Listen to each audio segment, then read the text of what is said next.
Hey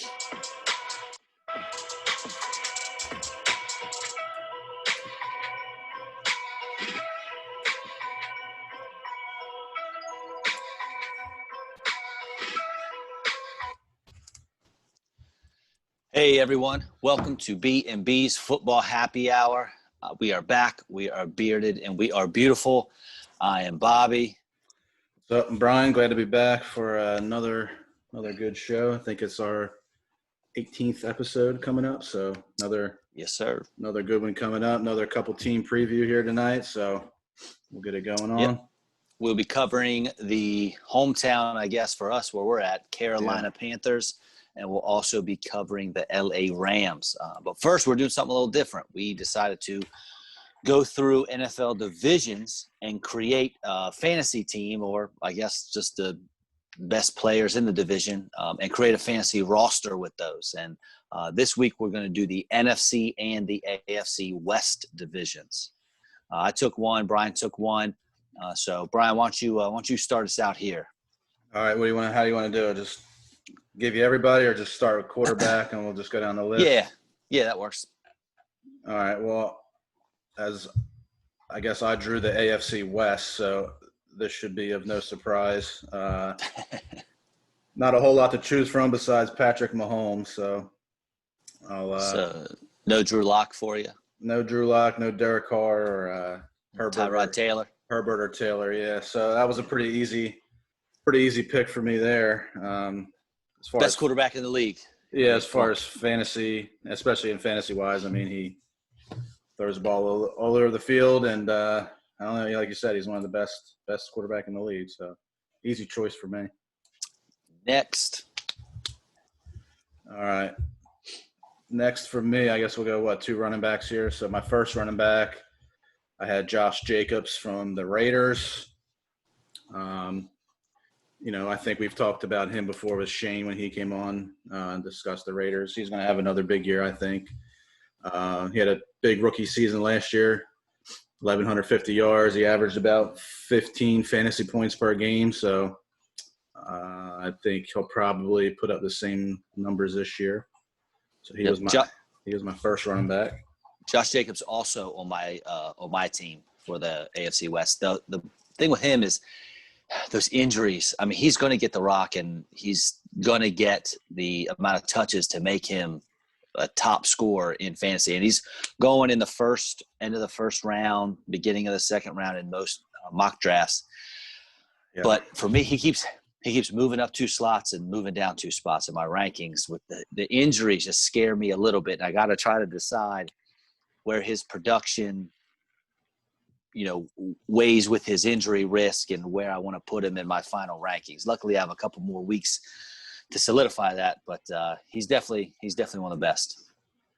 Yeah, so he was my first running back there, AFC West, all fantasy team. My second running back was a little tougher of a choice, but I'll go with Eckler from the Chargers.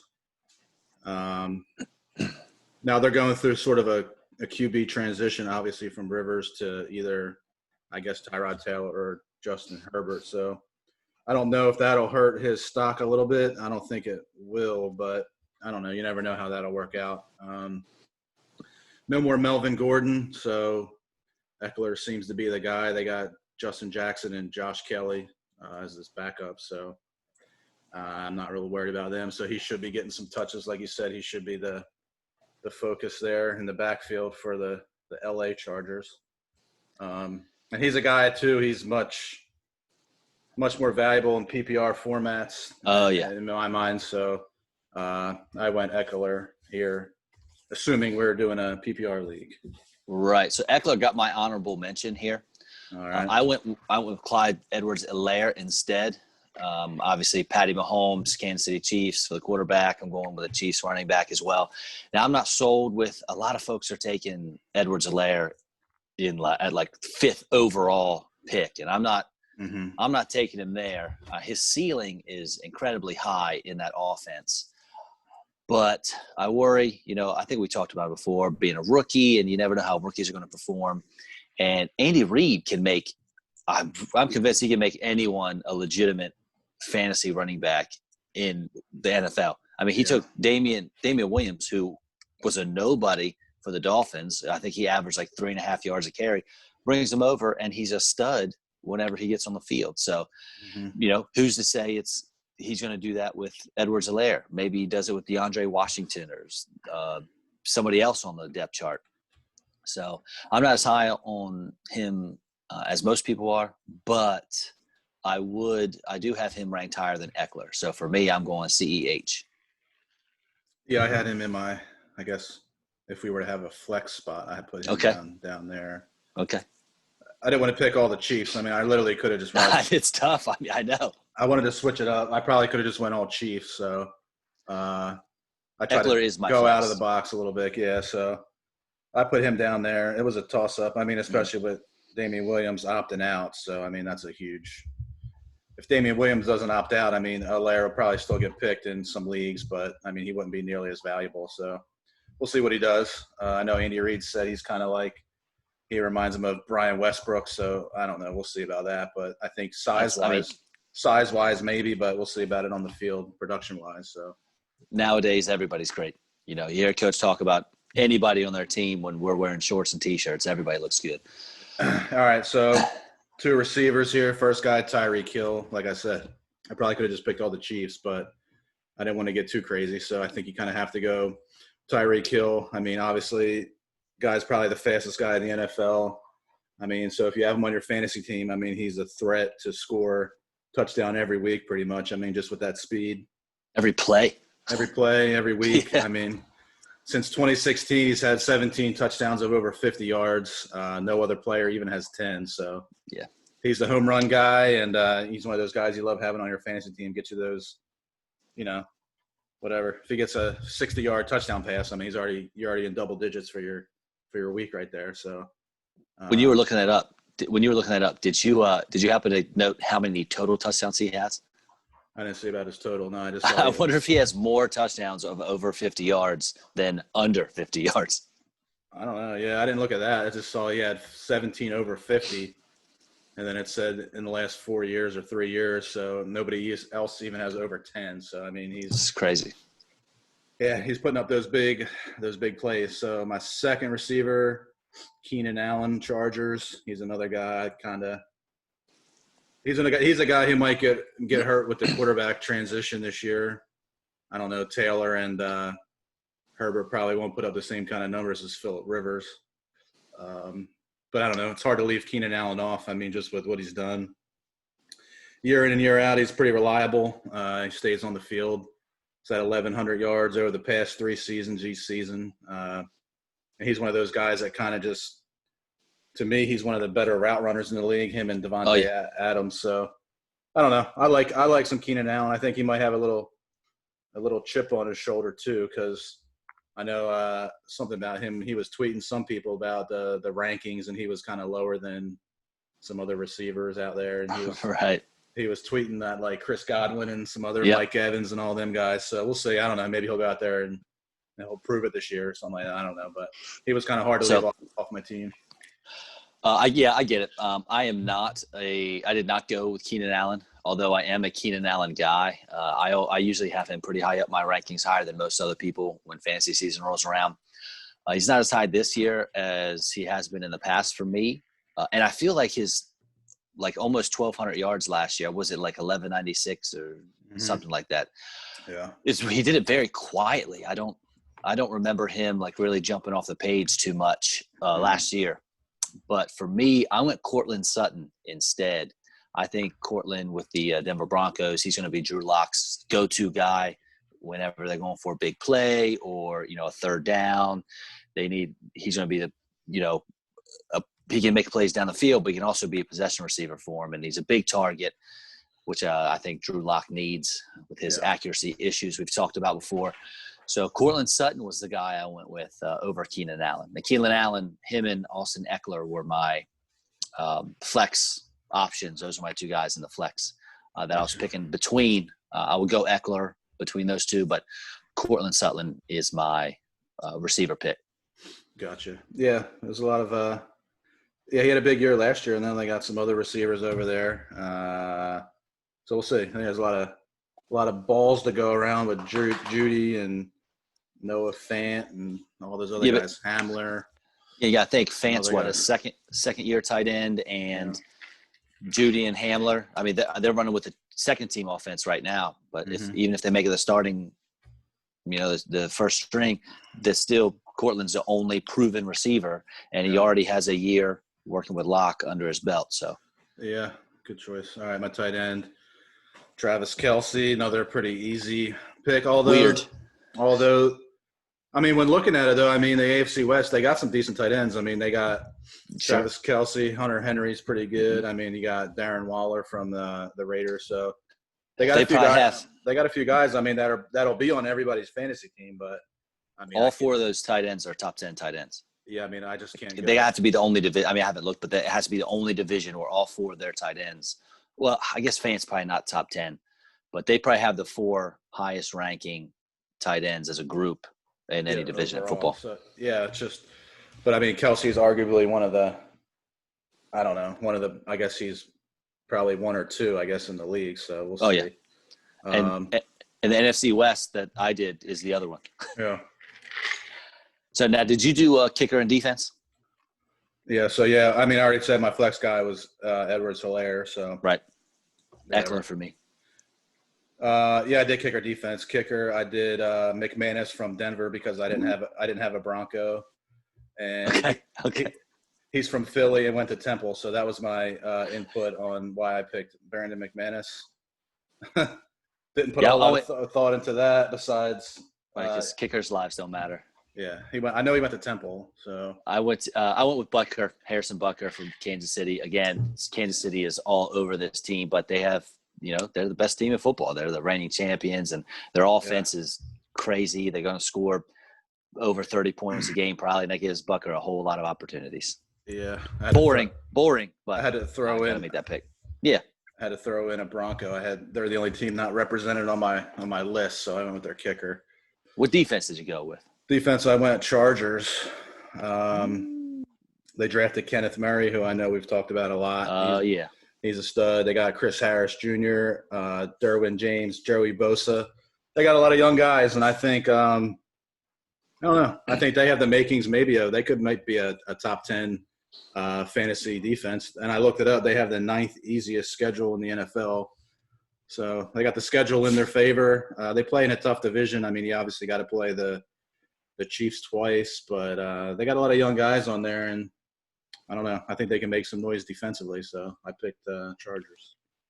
Yeah, I find that strength of schedule tough, hard. I know it's hard for that. The strength of schedule stuff I find tough to follow because defenses can fluctuate so much from year to year. Like we talked about the Jags defense, and the 2017 was one of the best in the league, and then the very next year. I mean, they were made – I don't even think they were top 20 defense. But I think there are really only two fantasy defenses you can go with in this division. The one that you chose being the Chargers, and the one that I chose being the Broncos. Mm-hmm. And I chose the Broncos because Bradley Chubb's coming back. And he was out, all year last year being hurt. So having him back with Von Miller, I mean, those two alone, you're going to get – I mean, you theoretically could get 35, 40 sacks between them both, if they – do what they're capable of doing. They both have more talent than, most guys in the league. And so I think that helps along with the defense because we're just talking fantasy points. So every time you get a sack, you get a point, you get a strip sack, you can recover that fumble, turn that into a touchdown. There's 6 more points. So there's no way you're going with the Raiders defense or the Chiefs defense. You can't really go with them either, I don't think. Nah, can't rely on them. They're all offense. So, yeah, that's my squad. I threw in I guess I had at least one guy from every team. So I spread out the wealth a little bit. Yep. Same. Our team was mostly similar, but a couple differences there. Now, for me in the NFC West, I actually, you actually have a quarterback battle. Yeah. We didn't have it easy like you did with Patrick Mahomes. So for me, the two I came down to were Russell Wilson and Kyler Murray. And I went with Russ. I know Kyler, we are all over the Cardinals on this show. Being improved another year in Cliff Kingsbury's offense. And, you add DeAndre Hopkins and, tons and tons of points going around there. But Russell Wilson has done it year after year. So because of his longevity and him being able to do it for, I mean, what's good, 6-8 years now, I had to go with Russ over Kyler. Who did you go with? Yeah, they were my two picks. I mean, if I had to choose, I'd probably go Russ over Kyler. I don't know. I'm just not, like you said. I mean, Russ just does it year in and year out. He's got some weapons out there. I mean, Metcalf, those guys are good. I'd probably go Russ. Yeah, And Kyler, it's real. I don't know. Yep. He'll put up stats, but he'll have to prove it to me again this year. See what he can do. I guess. I mean, Agreed. And it's neck and neck. I mean, if you went Kyler, it's really tough to argue. Yeah, I mean, he'll probably get you some more rushing yards, I guess, but we'll see.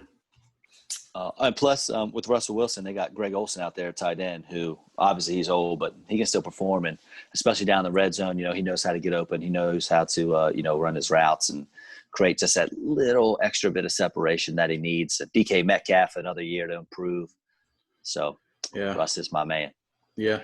Now, for me, running backs, the first one I went with is a borderline first round, definitely second round pick in Kenyon Drake. He was the first running back I went with. He blew up last year once the Cardinals acquired him from Miami. He's always been good. He's always done well when given the chance, but for some reason the Dolphins just wouldn't give him that shot. So now he's with Carolina. He's now with the Cardinals, and he's going to be in a wide open offense. He's going to get a chance to not only run the ball, but catch the ball. And with all those receivers and that passing game and that offense, it's going to be very, very difficult for the defense to put 8 men in the box. They might not even be able to put 7 men in the box. So he should have wide open running lanes. Plus, the Cardinals improved that O-line. So I think Kenyon Drake is in for a pretty big year. Yeah, he was one of my running backs. So I think, we've talked about him a few times, and I know one of our Facebook members there had a post, I guess, the other day about keeping Derrick Henry or Kenyon Drake, and I know me and you both were on there saying they would keep Drake in that keeper league. So yeah, he's one of my guys I had as my NFC running back. Right. And for those listening that did not see the post, we're not saying we would keep Drake over Henry head up. There was round. So Derrick Henry was being kept in the 3rd round, and Kenyon Drake was being kept in the 6th round. So we both thought that was just too much value to pass up there. Yeah, so he was one of my guys there. And my second running back, this one took a little deliberation, but I went with the Seattle Seahawks and Chris Carson. He performs, he scores touchdowns. He doesn't have a whole lot of competition, I don't think, in that backfield. Even Kenyon Drake has Chase Edmonds, who has performed when given the opportunity. But Chris Carson, they brought in Carlos Hyde, but good grief, he's just – I think he got 1,000 yards last year, Hyde did, but he's just a plodder. He's not exciting. Carson has, that experience with Russell Wilson. He can catch the ball. And like I said, I thought about it for a while. Raheem Mostert also, I was juggling back and forth with those two, but I ended up going with Carson. Yeah, I picked Mostert as my second running back. Carson fumbles a lot, man. So I just kind of injuries too. Injuries and fumbles, so I just kept him off my list. Mostert got the new. I think they reworked his deal, so maybe he's got. I don't know. You never know. Maybe he's got a little more to prove now that he got paid a little bit. So I went with Mostert just based off of Carson's injuries and little fumble issues. So yeah, that crowded backfield in San Francisco is what kept me away from Mostert. There's just so many guys wanting the ball. They got rid of Matt Breida, and he's in Miami now, which is good. But they still have Tevin Coleman, who he's probably going to make some starts this year. He's a great pass catcher back. I think he's a little bigger than Mostert. Obviously, Mostert can fly; he's really fast. But now Jerick McKinnon's coming back from injury, and they, word out of camp is he's looking great, especially on passing downs. So, now Mostert may only be playing first and second down and maybe only every 2 out of 3 drives, if you split time with Coleman. Yeah. And, so that kept me away from him. And not to mention the Niners have Brandon Ayuk, who is the rookie receiver who's talented enough to run the ball. So he's probably, even if he gets 1 or 2 carries a game or, a couple screen passes, and then Deebo Samuel comes back, he can run the ball too. So, those running backs, Mostert he's going to be losing a lot of work to guys around him. So that's why I personally stayed away from Mostert. But again, it was close. All right, receiver. Who you got? I'm not sure if you're going to have this guy or not, but DeAndre Hopkins. Yeah, I think I put him on my list. Yeah, he's pretty good. He's pretty good. And I mean, we don't need to talk about him. He's one of the best receivers in the league. He's a top 5 fantasy receiver being drafted right now. Mm-hmm. I know some guys on the fantasy world, the professionals, I know more than one of them have D-Hop as their second or third ranked receiver out of everybody. So obviously he's going to make that list. Yeah, that was a pretty easy pick. That was almost as easy as my Mahomes pick. So who's your second guy? The second one was tough. And I went with my first Ram, and I went with Cooper Kupp. Right. And I have a feeling we're going to be talking about him a little bit later. Okay. Also in the running, his teammate, Robert Woods, Tyler Lockett, receiver for the Seattle Seahawks, and a guy I just mentioned who's hurt right now, so that's why I went away from him, but Deebo Samuel. So I had lots of names to pick from there, and Cooper Kupp is who I went with. He's basically the guy that Jared Goff looks to all the time, and I'll throw some stats out on him and Robert Woods a little later.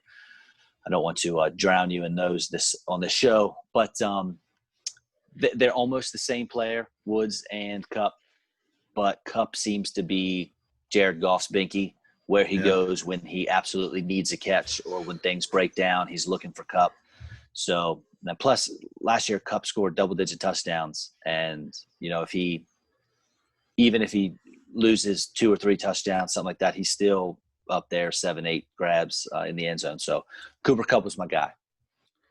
Yeah, he was in my running. Like you said, Deebo Samuel, he's hurt, so I kind of didn't put him on the list because of that. I didn't have Woods. It was either Cooper Kupp or Metcalf, and I picked Metcalf. See, that's interesting too, because Lockett seems to have been the guy out there for a while, but just recently, I mean, like 3 days ago, I started seeing a mock draft where DK Metcalf was going ahead of Tyler Lockett. Yeah. So I thought that was very interesting. Yeah, I mean, he had a good rookie year last year, and I don't know. I mean, I think he'll only get better. So, his second year in the system, second year with Russ. So, I just went Metcalf there, especially if I was going to go Russ with my quarterback. So I like you get to pair up the QB receiver combo on my fantasy team. So, all right. So you're getting ready to draft, and you're looking at Robert Woods, Tyler Lockett, DK Metcalf. You're taking Metcalf over all those guys. Robert Woods, Tyler Lockett, DK Metcalf. Yeah, I'll probably go Metcalf. Okay, that's interesting. I would not, but hey. Yeah, I go Metcalf. To each their own. All right, tight end. Tight end, real easy. tough one. Real tough. I mean, we ended up with the 2 best tight ends in the NFL here. So obviously George Kittle is the right answer. And did you see the quote? He was quoted after signing his contract. Do you see what he said about playing and everything? I probably did, but go ahead. I don't know the exact words. What did he say? He said, "Yeah, I'm gonna paraphrase, but he said something along the lines of, like, I'm glad I don't have to worry about that contract anymore. Money's not a thing, and now I can just run over someone's face." Yeah, I mean, it's like something along those lines.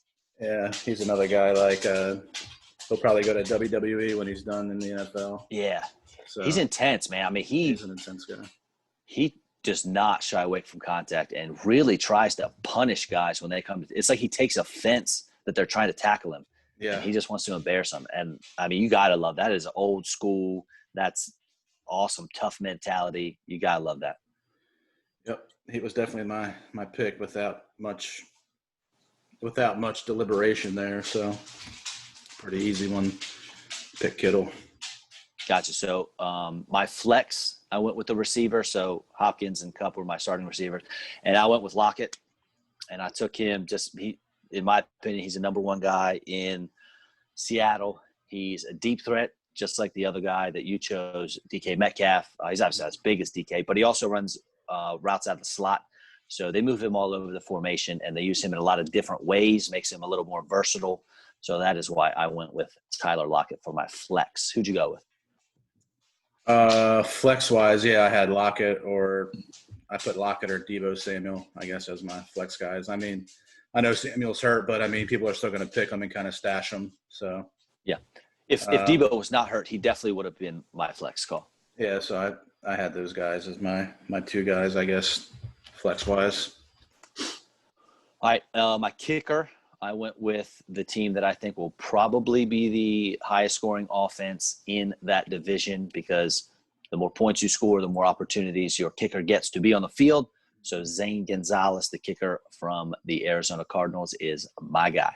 Yeah, he's the guy that I picked as well, just because, yeah, as you said, Cards offense probably score a bunch of points. They play their home stadium's kind of, I guess it's mostly indoors, like in Arizona. So, yeah, I don't know. I'm sure he'll score a lot of points fantasy-wise. So, yeah, 49ers I thought about too, because they have a good offense and they're moving the ball, but their offense, I can see them, because they're so run-centric, stalling a lot of field some, goals, and you're right, and not getting into the end zone and having to settle for more field goals. That's true. But in the end, Arizona's going to score more points. So, yeah, Mr. Zane Gonzalez, you're my guy.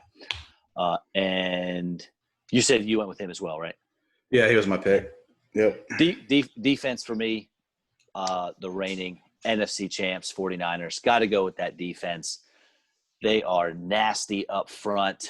They're going to really make some quarterbacks' days uncomfortable. So I got to go with San Fran on that one. Yeah, they're the same team I picked as well, 49ers. But, I mean, when you're looking at it, Seahawks D is probably another decent option. I mean, I don't know if I'd pick them over San Fran, but right. I mean, we're definitely not going Cardinals defense. That's for sure. I'm definitely not going Cardinals, and I'm definitely not going to go, I guess, not Rams defense. I'm not really sold on the Rams this year. So, I mean, they have a couple pieces, and again, we'll talk about their defense coming up. Yeah, but definitely not taking them over the Niners. Yeah, so Niners and Seahawks will probably be two defenses that everybody will be starting every week, I would imagine. So I went 49ers, but Seahawks probably pretty close behind. Pretty close. All right, so there you have it, our AFC West and NFC West fantasy squads. If you're only picking players from those divisions, there was. Let us know what you think. Did we forget someone? Did we make a bad call? Give it to us on the comments. Yep, Kevin, let us know. I know he loves the weekly breakdown, so I'm sure he'll differ on a few picks. So let us know. Always find something wrong. Oh yeah, he loves to do it. So, all right, let's get ready for our first guest. We'll get him loaded up here. All right, folks, our first guest tonight is a Special Olympic athlete from Maryland, a special needs advocate, and a sports broadcaster, and obviously a lover of all things athletic, Mr. Derek Hamburg. Derek, thank you for joining us, and how are you doing, man? I'm doing great. It's glad to be here. Thanks for coming on. Absolutely. Now, I know the LA Rams, who we're going to talk about today, are not your favorite team, but from everything I hear, you are a sports genius. So you decided to come on here and talk about the Rams, so we appreciate that. What is your favorite team? I am since I'm from Maryland, I'm a diehard Ravens fan. Okay. Well, I'm sorry to hear that, Derek. We're not big on the Ravens here. No, I'm just kidding, man. We got lots of Ravens fans. Listen, a lot of folks from Maryland and Baltimore. So again, we appreciate you appreciate you coming on here. And I'm going to hit you with this first question. You ready? All right. All right, Derek. In 2017, the Rams signed Robert Woods and drafted Cooper Kupp. Since then, those two have basically been the same players. They've also both been highly productive. Last year alone, they each had 90-plus catches and over 1,100 yards receiving. Touchdowns were the huge difference between the two. Cooper Kupp had 10. Robert Woods somehow only had 2. I'd imagine that those numbers are going to get closer to the mean this year, as the previous 2 years, they both had 6 and they both had 5 touchdowns. Now, the Rams currently don't have a workhorse running back because Todd Gurley left. He's now in Atlanta. And Jared Goff tied for the league in pass attempts last year with Jameis Winston.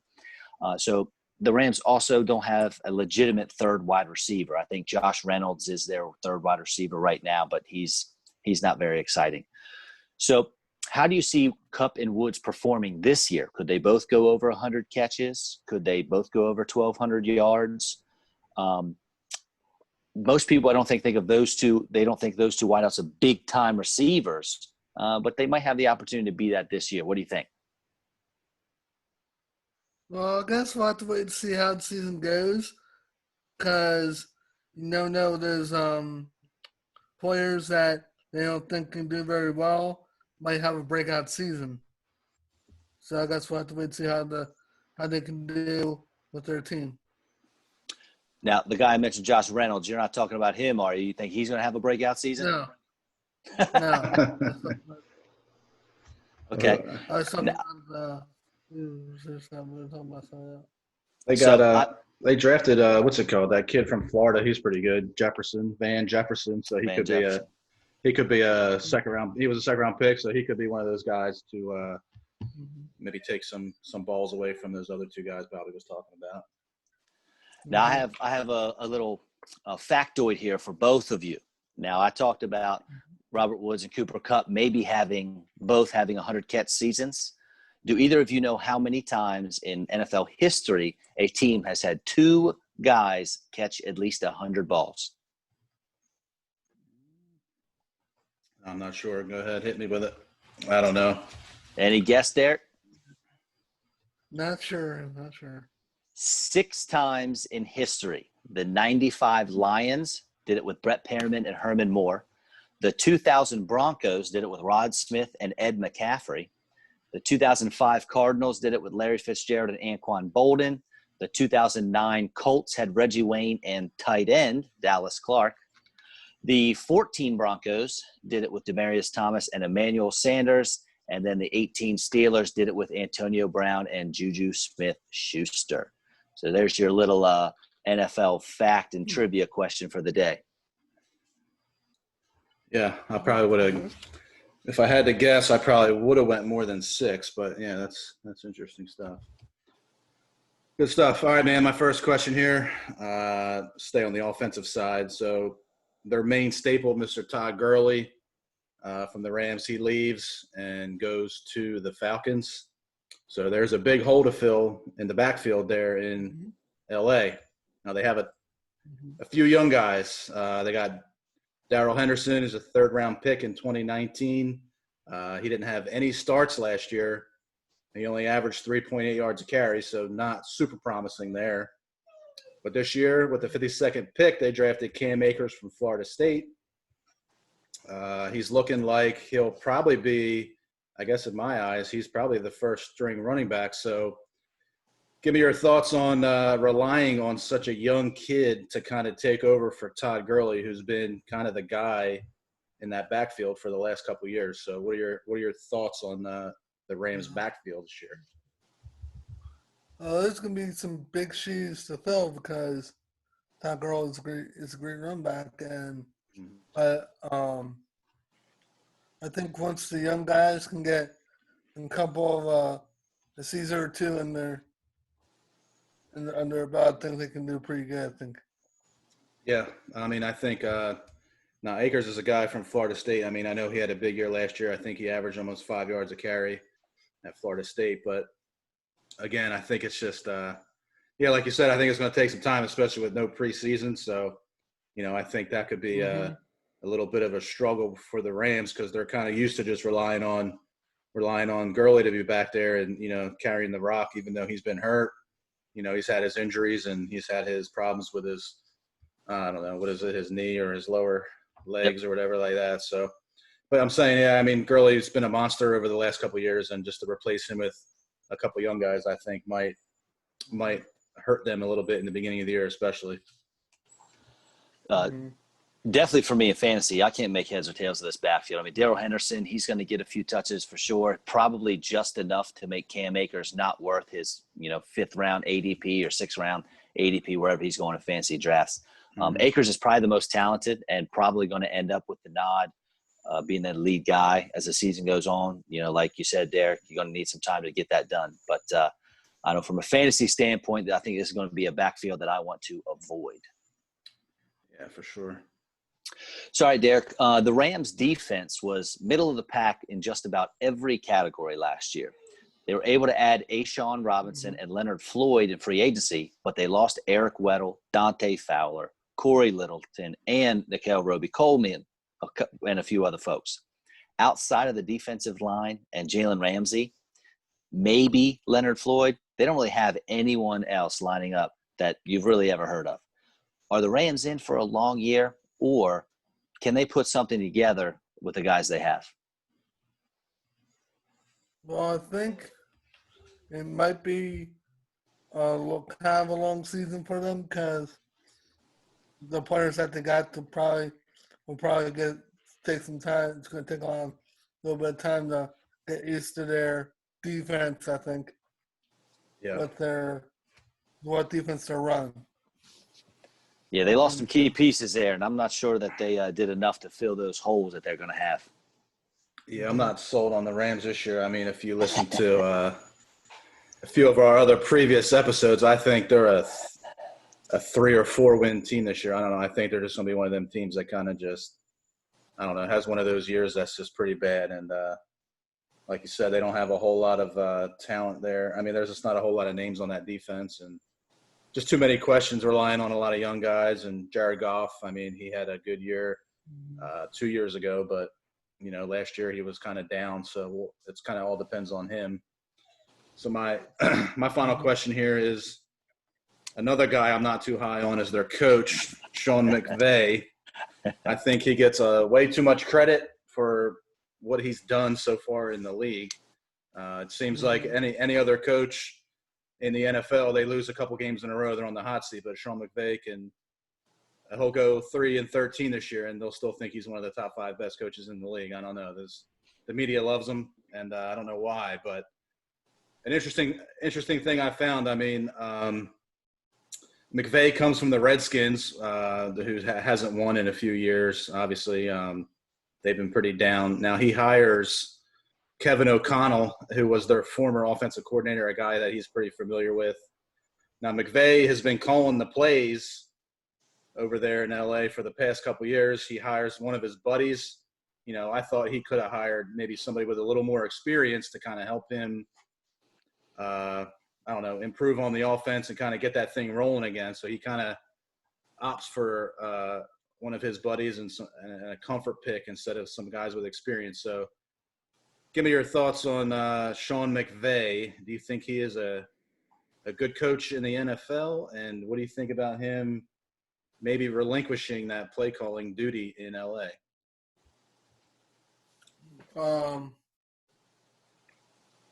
There are times where he could do better, like you said. Yeah. At probably play calling and stuff like that. So I think if they can work together and have his offensive coordinator call some plays as well, I think they could get a little bit better as a coaching staff, probably. Yeah. I think what you just said is music to Brian's ears, because he has been screaming from the mountaintops, get Sean McVay out of there. And he actually has projected the Rams to be 3-13 this coming year, I think is what he said. Yeah. What do you think about that? 3-13, Derek? Yeah, like I said earlier, I think it's going to be kind of a long season for the Rams with the guys that they lost with free agency and then with Eric Well announcing his retirement. Yeah. So, yeah. I got it for a long year. And they're one of the teams on Hard Knocks. I've been watching it, so McVay is not selling me on anything. He's kind of just if anything, I dislike him even more by watching the show. So, all right, Derek, I got one more question for you. This is not really football related, but living in Maryland, I worked with the Special Olympics of Maryland for about 10 years, and about 12 years ago, the Maryland passed a law requiring all high schools to have unified sports, which are varsity sports that allow students with special needs to compete on the same varsity team as students without special needs. They hold just as much weight as your football team, basketball team, everything like that. I currently live in North Carolina, and I'm trying to work to get a similar law passed down here. I've been hit with a lot of roadblocks, a lot of people saying no, no, no, a couple people saying yes, and some important people saying yes. If a law like that were to get passed in North Carolina and all the other states, and I know you unfortunately did not get a chance to play on the unified sports teams because you were just too old, you just missed it. But what do you think that would mean to our students and our families and everyone associated, in the special needs community? What would that mean for them to have those opportunities to play a varsity sport at the high school level? Well, that'll be amazing opportunity for them because a lot of those people with special needs are huge sports fans. So, and they get a huge bond with a lot of the high school athletes as well. So I think it could be really good if they can work everything out and get that going, so then they can have the athletes and the people with disabilities actually out there in the field or on the court or for their sports, and it can give them the spotlight there, so it can show their Absolutely. skills out there. Yeah. Yes, sir. 100%. Awesome, man. I agree with that. Now, for those who can't see right now, Derek has a Baltimore Orioles T-shirt on. So let's go away from football here real quick. I think I probably know your answer, but give me your all-time favorite Baltimore Oriole. I'll probably Cal Ripken for sure. All right, that would have been my guess, but you never know. So I wanted to let you say it. He's Orioles legend for sure. Yep. Oh, yeah. Oh, yeah. Good stuff. Now, Derek, we talked off air, and you had mentioned something about a podcast. Do you have a podcast? Are you starting a podcast? Give us a little info on that so folks can maybe tune in. I'm actually working on starting up the podcast. I've done a couple recordings. It will be called Hamburg's Huddle. All right, nice. Like it. Yeah. Thinking about probably the winter, probably starting since because of the virus. Yep. Depending on when the college sports really starts back up. Sure. Yeah. And then I'm focusing on I'll be focusing on Maryland College sports teams. Okay. And because pretty much every college, every conference that has a college from Maryland has pretty much canceled their fall sports season. Right. Because Big Ten, they already called that off. And that has the Terps, and then so and then there's a few smaller colleges in the state of Maryland that have been called off as well. Right. Well, Derek, we appreciate you hopping on here. Like we said, Rams aren't your team, but you came on here and represented them. So thank you for that. We wish you the best. If you ever have any questions about starting up a podcast, don't ask us. We obviously have no idea what we're doing. Yeah. So thanks a lot, man. I hope you have a great evening. All right, thank you. All right, man. Yep. Thanks for coming on, and keep us in mind when you start up yours. Maybe we'll hop on there. Hop in on yours, man. So keep us in mind. Sounds good. Don't get too big for us. See you, buddy. All right, man. Thank you. Yeah.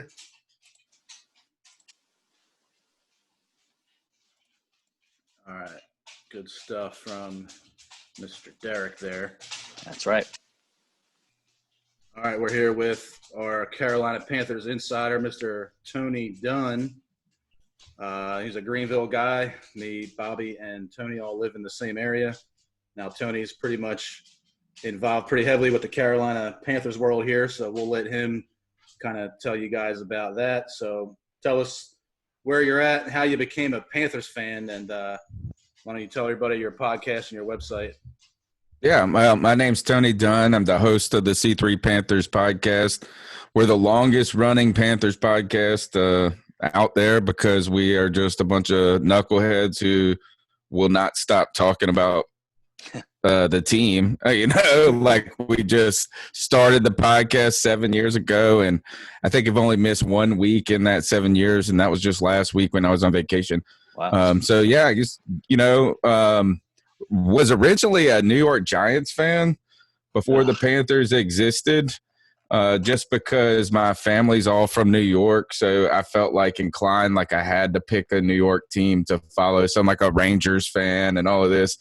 But I wasn't even really a big football fan until, about 2000. And, fantasy football was coming out and some different things like that. And Julius Peppers, who went to Baylor, who grew up in Bailey, North Carolina, went to Carolina. So he's like the local kid. And I was like, wherever this cat's going, I'm going to cheer for him. And then he went to Carolina. So I got that, I got that Julius Peppers jersey before he played a snap. And that's when I became a Panthers fan. And it's been pretty much just, having fun and drinking beers and watching football since then. I hear you. So, well, I'm glad you're not a Giants fan anymore. We're both Eagles fans. Yeah, no kidding. So I grew up yeah, I mean, me and Bobby Bobby's from Maryland. I grew up in southern part of New Jersey, so I grew up pretty close to Philadelphia. So I was kind of born and raised in that Philadelphia culture and just kind of never broke out of that mold. So I've been entrenched in that for a while. But yeah, like you said, me and Bobby just kind of came up with our own little podcast here kind of during the quarantine. We were texting back and forth. We were getting kind of bored. It gets kind of boring, can't do a whole lot. So we just decided right before the draft, hey man, let's start a podcast. And I think this is only like our 18th episode, but we've been trying to do some previews of all the teams. We've had CJ Wilson on here, former ECU Pirate. We've had a couple of other guys on. We had Terrence Copper on. So Calvin Williams. Calvin Williams. We're trying to get a few guys, get some fans from some other teams to preview the teams. So we're going to try to keep it going. Yeah, and I'm an elementary school teacher in my real life. So this podcast was another way for me to engage them and be able to talk to them and stuff, during the quarantine since I wasn't able to be in class and stuff like that. So here we are, man. Right on. Yeah. So, hey, the internet's a beauty. We've democratized the voice. That's if the printing press democratized knowledge, the internet has democratized the voice. And that is like, we have just as much power and influence as people who have power and influence. It's pretty cool. Yeah, for sure. All right, man. So my first question here, I like talking about quarterbacks now. The Panthers move on from Cam Newton, who is a guy that I was never really a huge Cam Newton fan, but I mean he did have a few good years. You signed Teddy Bridgewater, give him a pretty hefty contract there. Now most people think Bridgewater is more of a game manager than kind of a game changer. So give me your thoughts on him getting that big deal, and do you think he's going to flourish in this Panthers offense? Well, yeah, man, I guess Teddy Bridgewater signed like a 3-year deal. He's making like $22 million a year in that. So it's just kind of basic starter money. It was actually what Cam Newton was slated to make as a Panther this year. Yeah. I think the one thing that was appealing to Matt Rule and Joe Brady, who is our new offensive coordinator. He had some time where he worked in New Orleans as an assistant coach there. And, that Teddy was a backup. This was 2 years ago, but there was a relationship established there. And I think, a confidence in Teddy Bridgewater understanding the foundational elements of the offense and how they want to implement that were appealing. I don't really know. I mean, it's really hard to tell you anything about this Panthers team because everything is different. Every single thing. There's not one thing that is the same. I mean, Christian McCaffrey is the same as he was last year. But other than that, we've got an entirely new coaching staff. We've purged the roster. Like you mentioned, there's no more Cam Newton. There's no more Luke Kuechly. So we're trying to figure all those things out. And, I've always liked Teddy Bridgewater. He came into the league, I think, in 2012 or 2013. It was 2012. somewhere around there. And then he had some success initially with the Vikings on a team with limited talent, and then he got injured. But now, I've always loved Cam, so it's going to be hard. It's hard right now to see Cam dance around that Patriots uniform. Yeah. And we're sitting here with old regular Teddy Bridgewater. But, yeah, I hope the best for him. We just don't know. We'll see what happens. Yeah. So it's funny you say the one thing that you have that stays the same as Christian McCaffrey, and that leads right into my question for you. Now, Brian and I have talked a few times on this show about the dreaded 400-touch season for running backs. So I'm not going to go into too much detail, but history is not kind of backs that handle the rock that much. Christian McCaffrey is one of, if not the best running backs in the game. And he surpassed that mark last year at 287 rushes, 116 catches for 403 total touches. Now, the last 26 backs to get that much work, only 50% of them played 16 games the next year, and only 25% made it to 8 games or less. So, do you know any of the names that did, by any chance? Like that did what? That did play the 16 games afterwards. Let me think. I want to say LT was one of them that made it and was okay. Curtis Martin, maybe. Curtis Martin. Yep. I think now he wasn't very productive though with his touches. Like I think he was okay, but he was one of the least. He kept. What about maybe Marshall Faulk? I can't remember. He was the third one that I was thinking of. But I can't remember off the top of my head. I can look it up. I still have my sources. No, I think it's a obviously valid question, when you're talking about how, I guess, analytics and the beatings that running backs take. I mean, you kind of look at like what Ezekiel Elliott, how he was so successful in those first 2 years, and even he looks, to be exhausted at times. I mean, the injuries and some different things, and or maybe like a DeMarco Murray, right? He fell off tremendously. And he had that giant season with the Cowboys before he went to the Eagles, right? Mm-hmm. And maybe you saw some of that drop off, that plateau. I think the one thing is this is there's a couple. I'm not really concerned about it just yet. Maybe if you ask me that question in 3 years, I will be like, okay. But McCaffrey's very young. He's only like 23 years old or some mess like that. And for some reason, he's been very durable, right, throughout his time. He has not had any injury problems, knock on wood. But he doesn't seem to get lit up really. And a lot of it's touches, like, go ahead. I was going to say a lot of those touches, 116 of those touches were catches. So that's a lot of wear and tear his body is not taking by being pounded up the middle like, Derrick Henry or somebody else. Yeah, so I don't think he's been successful running between the tackles, but he hasn't just been taking a beating, I don't feel like. Now, we did just go to him every play last season. Every play. And he still was productive. Mm-hmm. I don't know, is that I hope there's not a drop-off. We signed him to a big deal. We're kind of one of those, we've been trying to defend the allocation of the money on a roster because you get so many of the football heads that are going to be like, well, look at what San Francisco did with that what's the guy with I can't ever remember his name. The guy that came on at the second half of the season last year. The running back? It starts with M. Yeah. Mostert. Yeah. They'll be like, well, Mostert was a 6th-round pick, and you can win with that.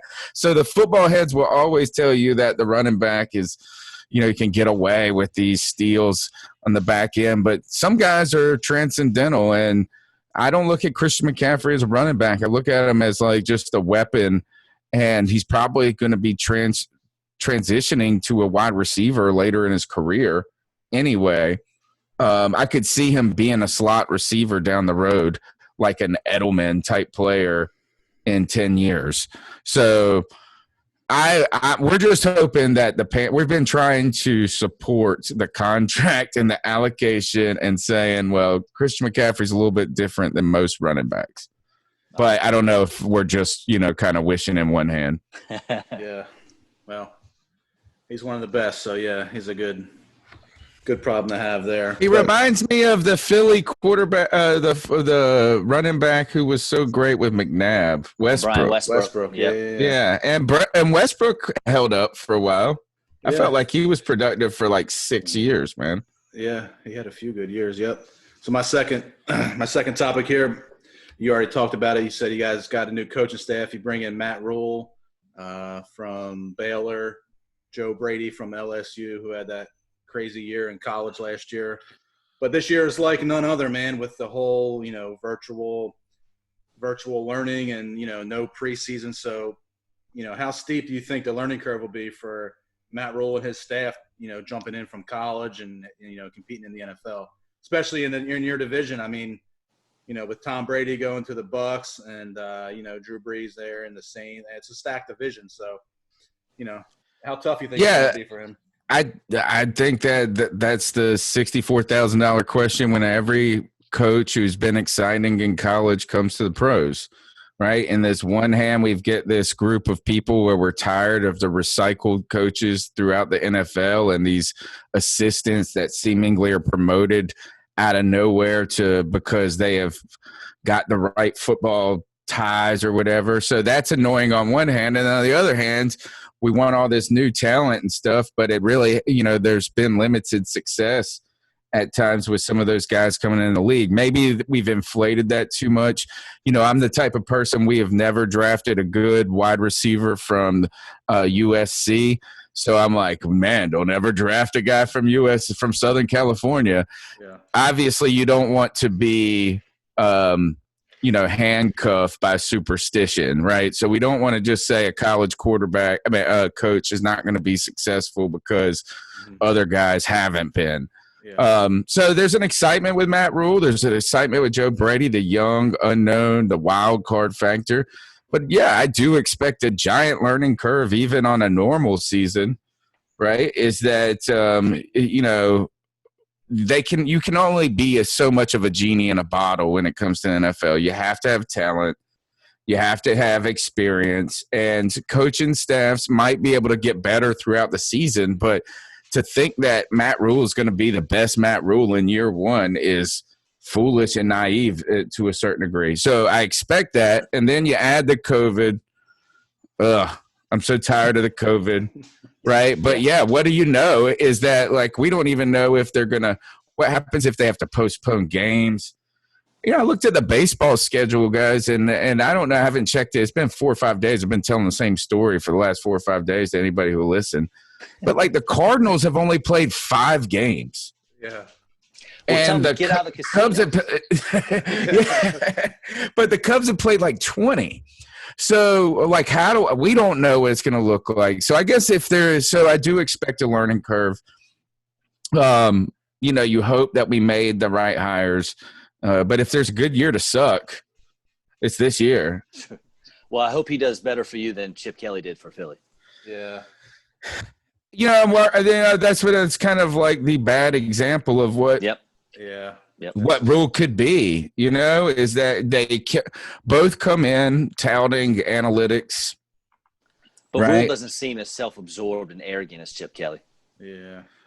No, is in that we don't know what the person. Yeah, is that you guys saw a lot of it, and there was a whole disaster surrounding your team at that time anyway, where they made the GM go work in a closet or something. Yeah. It was so bizarre. So yeah, you're right. Is that hopefully we don't have that, and hopefully he's not too.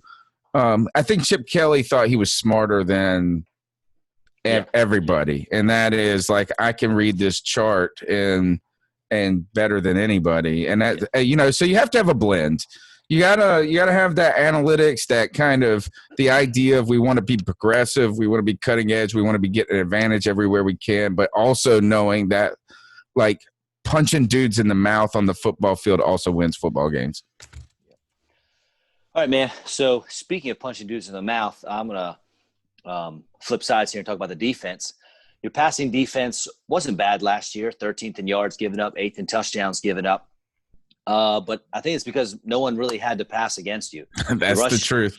Your rushing defense was a sieve. You allowed the 29th most rushing yards. You were last in yards per attempt, last in rushing touchdowns given up. The offense wasn't a juggernaut by any means. They only scored, they were 20th, I think, in points scored.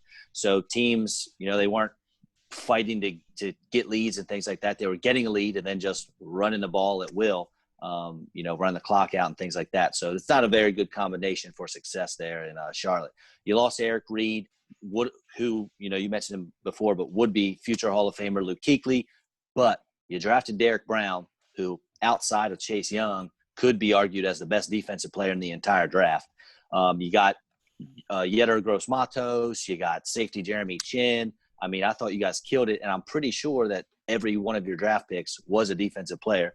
And then you go sign Tahir Whitehead and Eli Apple. So, I mean, I don't know about you. I'm feeling fairly good about an improvement on the defensive side of the ball, and especially with Matt Rule being an offensive-minded coach. The fact that you focus on defense so much, I think even with that last question Brian just asked, I think that helps. You've got to feel good about Rule. He knows, even though he's an offensive guy, he knows that defense need to work. So that's the way he went. So what do you think about this defense? Are they going to be able to, keep the coverage the same and improve that rush defense, or what? Yeah, if you would have asked me this question 4 months ago, I would have probably said, gosh, this defense is going to stink again. It's going to be a slow road to get it back on track. But, they went aggressive. And when I say aggressive in the draft, you were absolutely right. They drafted all defensive players. I think it was 7 or 8, defensive players. And then on top of that, they got some ones that people are pretty excited about too. So all of a sudden we got young, right? We went from an old defense to a young defense. And while we did lose Luke Kuechly last year, like you said, is that we couldn't stop. I could run through that defense, it felt like. It was embarrassing for 2 years. The Panthers just couldn't stop the run really for the last 2 years. And it's so uncharacteristic of what we've known a Panthers football team under Ron Rivera to be. So, I don't think we could be worse, right? And I think we got young and fast and athletic, and I think there's going to be kind of a chip on their shoulder when it comes to this defense, a kind of wild card element where they'll play better than we expected. So 4 months ago, I said they would have sucked. Now every day we're getting more and more excited, right? And then we're remembering some different things too, is that why Joe Brady and Matt Rule have dominated the kind of excitement of this new coaching staff. Matt Rule has brought one person with him everywhere he's coached at, and that's Phil Snow, the defensive coordinator. And he's kind of the old hat. He actually gave Matt Rule a job originally. So they got one of those kind of relationships that's almost like Lincoln Riley and Ruffin McNeil, for people that know the Pirate references, is that so Phil Snow knows defense. And I think so you got a bunch of young athletic kids that all of a sudden could do something with the right mentorship. We've never had good safety play, but now we got maybe this Jeremy Chin guy can come in and be a strong safety. We've gotten some free agent acquisitions that I think are solid, and not our oldest. Tahir Whitehead is the oldest player on the team. He's 31. Him and KK Short. Yeah, him and KK Short are the two oldest people on the team, and they're 31 years old. Right. And so that defense is going to be young. And I think we're going to forget too, is that Brian Burns all of a sudden might just pop off. Now you got Derek Brown. Yeah, so it's one of those things is we don't want to say it's going to be good till they are good. But we've got some secret optimism going forward with that defense. Yeah, for sure. My last question for you. So look into your crystal ball here and give us a record prediction for your Panthers this year. 5-11 last year. Think they improve or what? It's a flip of a coin, as the Panthers are probably either going to be 3-13, which is what I've been hoping for and saying, or 7-9. And we don't want 7-9 because we've been in that 8-8 rut for our entire existence. We've never had 2 back-to-back winning seasons. But we've always been competitive every other year. And right now, the Panthers, I mean, a lot of people are saying this is that in this year, this is the year, if you're going to stink, maybe you got an opportunity to get Trevor Lawrence the following year or Justin Fields. I don't know how important that is. Who knows? The Panthers could be 8-8. I'm going to err on the side of caution here, though, because I'm going to stick with 3-13. I think that this team will get better throughout the season. I think that the coaching staff will get better. I think the players will get better. But at the end of the day, I don't know if they have the experience to be really good. On the other hand, all of a sudden you could just have this lightning in the bottle, a bunch of young kids, and the offense is really not as bare as we thought it was. But in fact, arguably, it's one of the most talented units we've had now when you pair DJ Moore and Robbie Anderson together. Robbie Anderson's been – a lot of people are excited by him as a prospect, also a relationship with Matt Rule. You've got Christian McCaffrey, and if Teddy Bridgewater can come in and stay healthy and be like a 9-7 type quarterback, all of a sudden this team could be good. But, I'm not ready to put money on it, though. All right, last one for me. It's a pretty quick one. I'm a big fantasy football guy, and I can't decide where I want to slot DJ Moore in as far as my rankings go. So what do you think DJ Moore's final end of the year stat line looks like? Man, he had 1,000 last year, I think. I think so.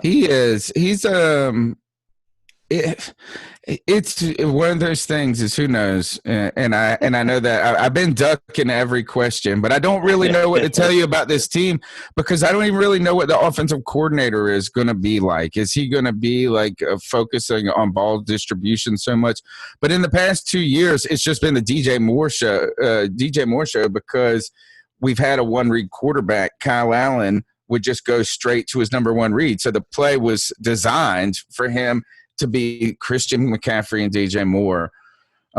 So, there's an opportunity where he could really excel, or there's an opportunity that Robbie Anderson kind of steals some of the catches away. I think that this is going to be a passing team, though, with Christian McCaffrey being, again, the main receiver. I'd probably say DJ Moore is going to get 6 or 7 catches a game and, have a touchdown every other game. That's what I'm guessing. Okay. Not bad.